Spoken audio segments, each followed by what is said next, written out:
जय सिया राम। सब सुख लहे तुम्हारी सरना, तुम रक्षक काहू को डरना। भगवान राम के भी संकटों को हरने वाले संकट मोचन हनुमान जी की एक बार फिर से हम चर्चा करेंगे, उनका गुणगान करेंगे।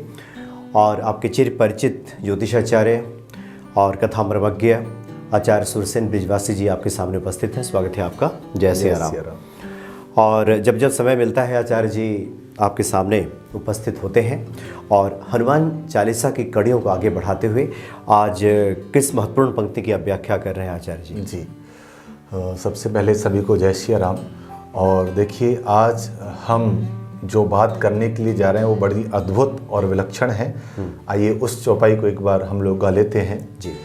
भूत पिशाच निकट नहीं आवे, महावीर जब नाम सुनावे। भूत पिशाच निकट नहीं आवे, महावीर जब नाम सुनावे। भूत पिशाच क्या है? देखिए, भूत और पिशाच आपने भी बहुत सारा ये शब्द सुना होगा, कई बार सुना होगा। बचपन से ही हम लोग इस शब्द से परिचित रहते हैं। बहुत सारी ऐसी खंडर जगह हो तो लोग कहते हैं वहाँ नहीं जाना, वहाँ भूत रहता है। और कोई निर्जन स्थान हो तो लोग कहते हैं वहाँ नहीं जाना, वहाँ भूत रहता है। वास्तव में अगर देखा जाए तो भूत कुछ है ही नहीं, जो बीत गया वही भूत है। उसके अलावा भूत कुछ भी नहीं है। इस समय जो चल रहा है वो आपका वर्तमान है। और भूत पिशाच निकट नहीं आवे, इसके कई सारे अर्थ हो सकते हैं। भूत अर्थात आपका बीता हुआ कल, जो आपने उसमें कोई भी कर्म ऐसा किया जो आपको नहीं करना चाहिए था, तो उसका जो मिलने वाला प्रतिफल है वो भूत का ही कहलाएगा। तो अगर आप बाबा की शरण में रहते हैं तो वो प्रतिफल आपको प्राप्त नहीं होता है, आप उससे बच जाते हैं। पहला भाव तो ये है। दूसरा भाव ये है कि जैसे गीता में भगवान ने स्वयं कहा है कि भाई ये प्रेत योनि होती है, इसको नकारा नहीं जा सकता है। और आप श्रीमद् भागवत जी का अध्ययन करें तो उनका जो महात्म्य है पद्म पुराण के अंतर्गत, उसके अंतर भी बताया है कि गोकर्ण और दुंदकारी दो भाई थे। ये गोकर्ण पंडितो ज्ञानी, दुंदकारी महाखल। दुंदकारी महाखल हुआ, लेकिन जब उसकी मृत्यु हुई तो वो प्रेतात्मा बना, प्रेत योनि में गया। तो उसने अपने भाई से कहा, अहम भ्राता तुदयोस्मि दुंदकारी महाखल। भाई, मैं आपका भाई हूं और मैं दुंदकारी हूं, लेकिन मैं प्रेत योनि में हूं। तो ये योनियां होती हैं, ये अपनी जगह बिल्कुल सही है, इसमें कोई वो अन्यथा वाली बात नहीं है। और आप अगर जाने का अवसर मिले तो मेहंदीपुर जाइए, वहां परिस्थिति देखिए। तो ये सारी चीजें अपनी जगह हैं, लेकिन आपने कभी भूत को देखा नहीं होगा, क्योंकि ऐसा माना जाता है कि वो हवा रहता है। क्योंकि जिस समय दुंदकारी से उसने पूछा कि भाई तुम कैसे परेशान हो, उसने कहा मैं कुछ देख तो सकता हूँ लेकिन खा नहीं सकता, पानी देख सकता हूँ लेकिन पी नहीं सकता, और हवा के झोंके के साथ कभी इधर कभी उधर, मैं अपनी इच्छा से एक जगह बैठ भी नहीं सकता हूँ। क्योंकि जिस समय श्रीमद् भागवत की कथा गोकर्ण जी ने सुनाई तो उस दुंदकारी को बैठने के लिए कहीं स्थान नहीं मिला। हवा के झोंकों के साथ जब वो इधर उधर भागने लगा तो उसने एक बांस जो मंडप में लगा हुआ था, उस बांस के अंदर प्रवेश किया ताकि वो उसके अंदर सुरक्षित रहे, इधर उधर न भागे। तो हवा के साथ में रहता है। और देखिए, हवा कभी आपको दिखाई नहीं देती, अदृश्य होती है। और लेकिन अगर आप दूसरी ओर देखें हनुमान जी महाराज, तो हवा से हनुमान जी का बड़ा गहरा संबंध है। अगर आप देखेंगे तो पवन तनय बल पवन समाना, तो एक हवा में रहता है और एक हवा का बेटा है, पवन तनय है।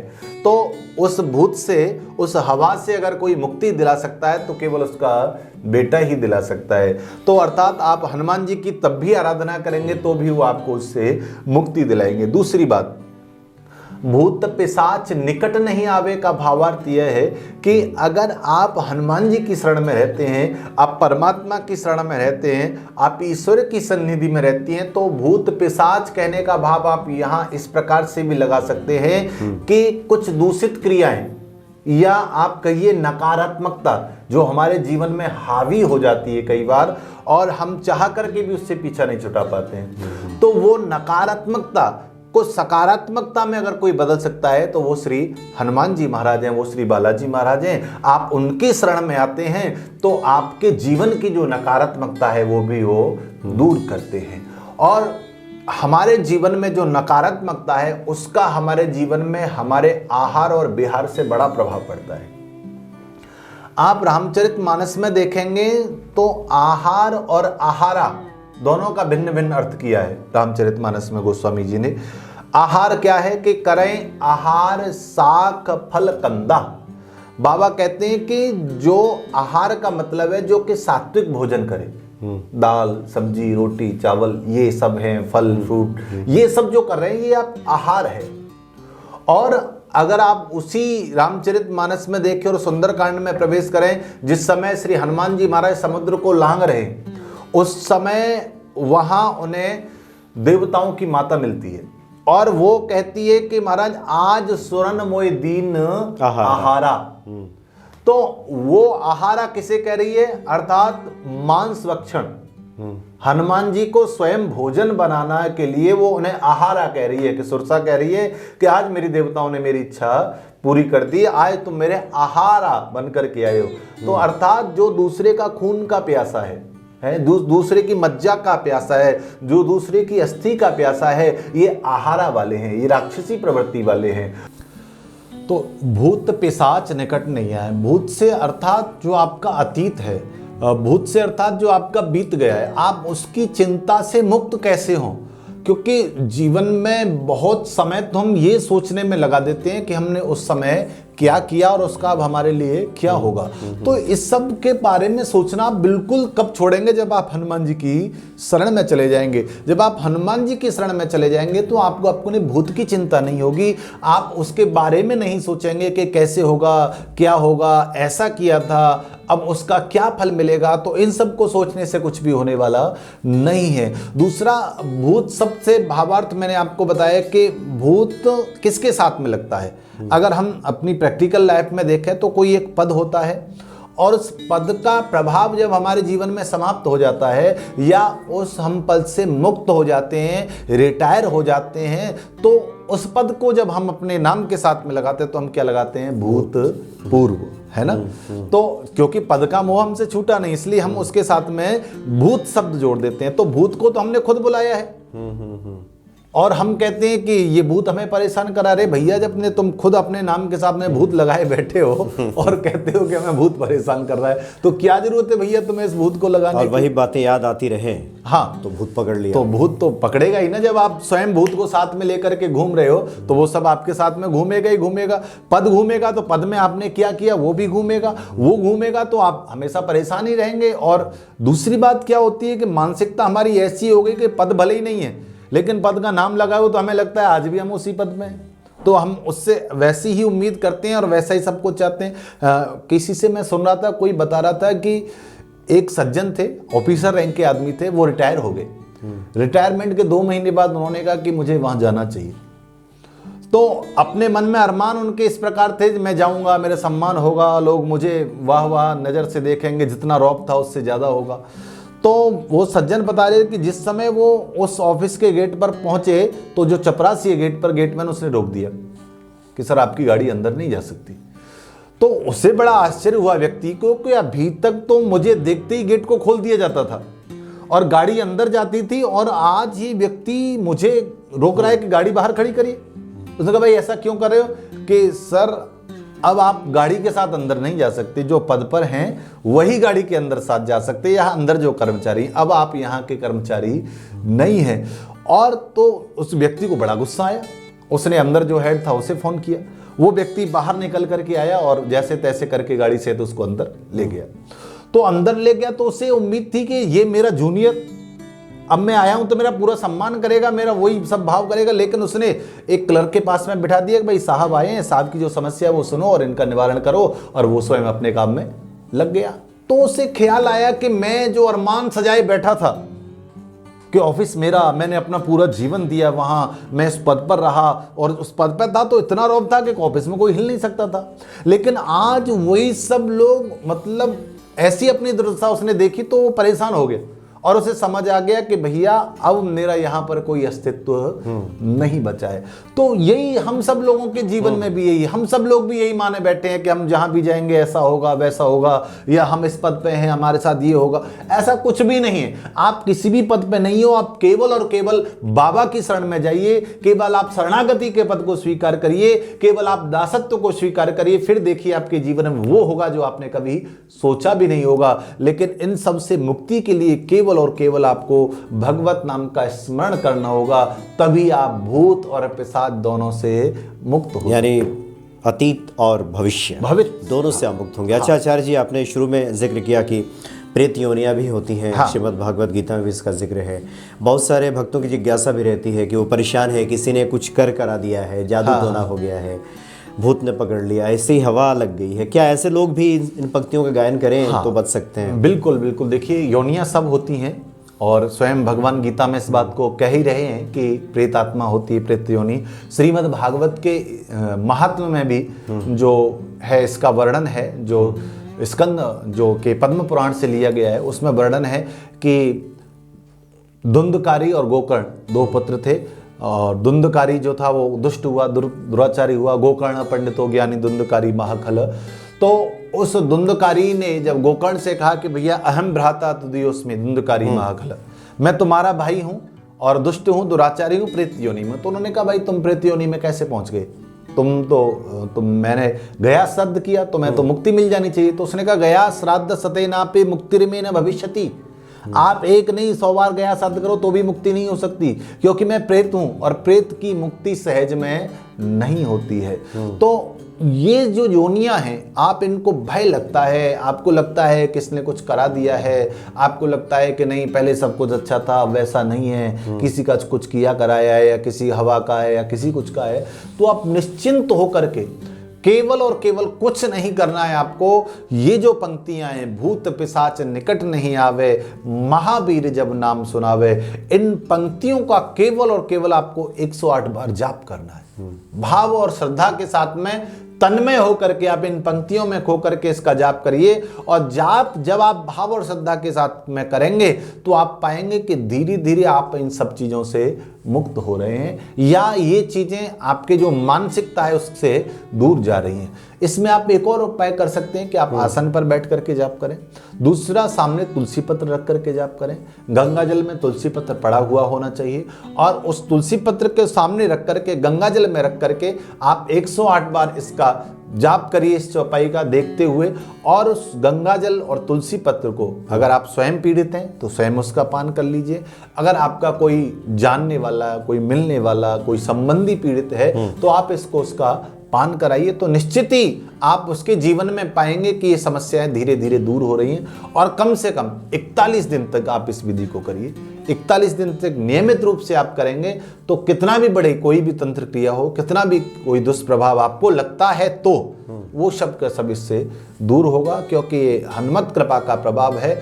और हनुमान जी इसका नाम लेते हैं वो स्वयं श्री राघव उनके साथ में हैं, और जिसके सेवक के साथ में स्वामी हैं तो उसको तो फिर जीवन में कुछ सोचने की आवश्यकता पड़ती ही नहीं है। जब आपके साथ में हनुमान जी हैं, जब आपके साथ में राम जी हैं, तो आपको इन सब चीज़ों के बारे में ज़्यादा नहीं सोचना चाहिए। केवल और केवल नाम जाप करिए। इस नाम जाप के साथ में, हनुमत नाम के जाप में, आप पाएंगे कि आप इन सब चीज़ों से मुक्त हैं। आपको नकारात्मकता है तो नकारात्मकता दूर होगी। आपको अगर ऐसा लगता है तो जो लगने वाली बात है वो भी आपकी इससे दूर होगी। और ऐसा कुछ प्रेत आत्मा या प्रेत योनि जैसा कुछ है तो उससे भी आपको मुक्ति मिलेगी। आप सहज स्वरूप से इन चौपाइयों का नित्य प्रति नियमित पाठ करिए, आपका कल्याण होगा। और महावीर जब नाम सुनावे, मैं बार बार इस बात पे जोर दूंगा कि महावीर जब नाम सुनाने का कहने का भाव बस इतना सही है कि प्यारे हनुमान जी भी उस अपने इष्ट का, अपने उस परमात्मा का नाम लेते हैं, जिसके बारे में बाबा यहाँ पर वर्णन कर रहे हैं कि भैया आपके जीवन में न भूत होगा, न पिशाच अर्थात न भविष्य की चिंता होगी। कब नहीं होगी? जब महावीर बाबा श्री हनुमान जी महाराज, श्री बालाजी महाराज भगवत नाम का गुणगान करेंगे। और नाम की महिमा क्या है ये आप सब लोगों को पता है।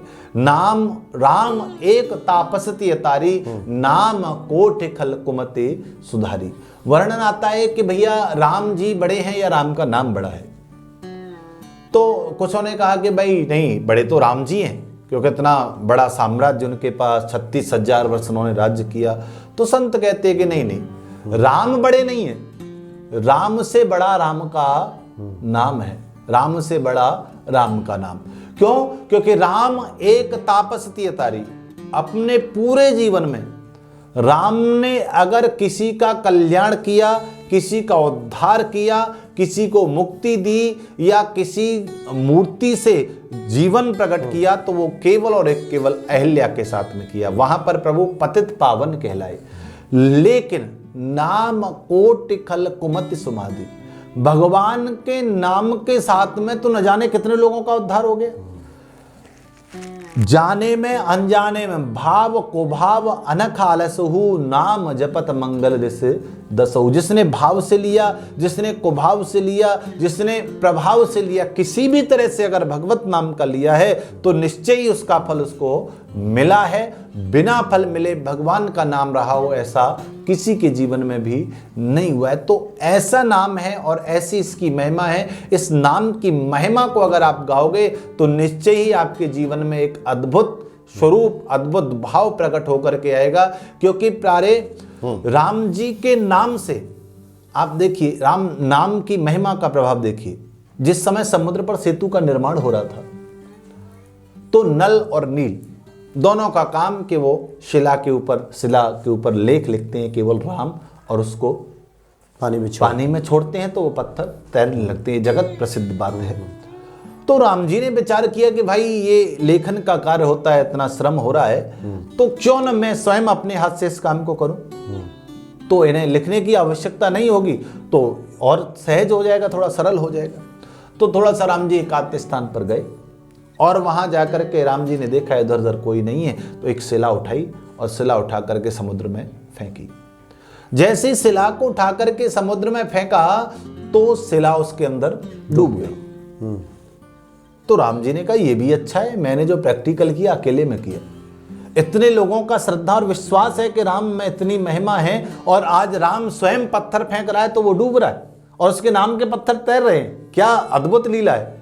देखा पीछे कोई नहीं, तो देखा पीछे से हनुमान जी आ रहे, क्योंकि हनुमान जी तो राम जी के बिना एक क्षण भी नहीं रह सकते थे, क्योंकि हर समय राम की दृष्टि, राम में दृष्टि रख करके ये सब काम करते थे हनुमान जी महाराज, ऐसे विलक्षण थे।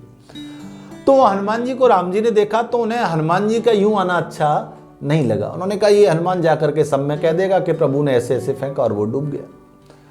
तो हनुमान जी ने कहा कि प्रभु आप निराश क्यों हैं, कि आप देख नहीं रहे हो, मैंने अपने स्वयं हाथों से पत्थर फेंका और वो डूब गए, और मेरे नाम का पत्थर तैर रहा है, ये कैसी लीला है। तो हनुमान जी ने कहा कि देखो प्रभु, सबसे पहली बात आपको बताऊं कि आप जिसे फेंक रहे हैं, आप जिसे त्याग रहे हैं, आप इसे छोड़ रहे हैं, भला दुनिया में उसे कौन तैरा सकता है। उसे तो डूबना ही डूबना है। दुनिया में राम जिसे त्याग है वो कभी तैर नहीं सकता है, पहली बात।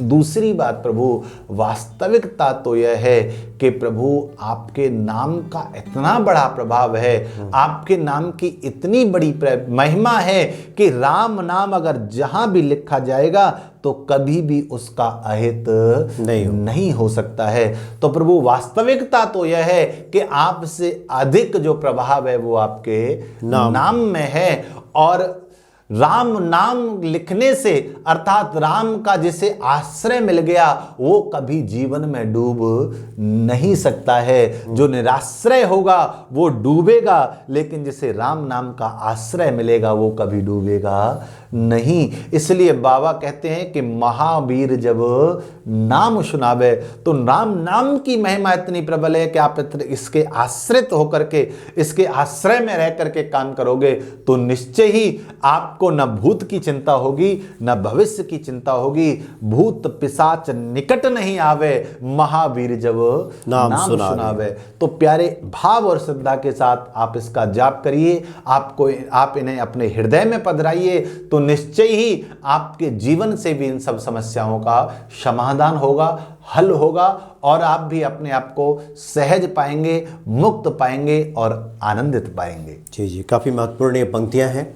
तो इन पंक्तियों के गायन से आप अतीत और भविष्य इन दोनों की चिंता से मुक्त हो सकते हैं और हनुमान जी की कृपा प्राप्त होगी। बहुत बहुत धन्यवाद आपका।